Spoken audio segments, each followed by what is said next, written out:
kind of peculiar index like food output per head, and many famines have taken place unanticipated because food output per head was not very low, and still a famine has occurred.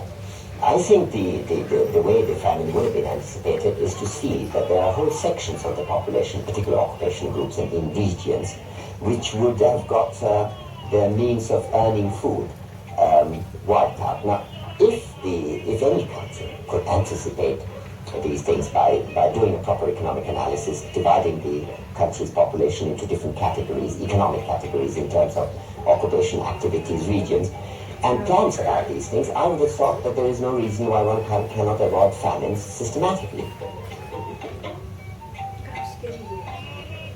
And I think one reason why we need economic analysis is to scrutinize them, to be skeptical about them.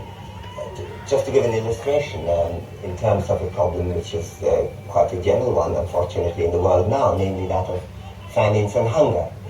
I mean, the common sense approach to famines tend to relate it quite clearly to availability of food, and think of it in terms of there being a decline in food supply causing sudden famine, something like that.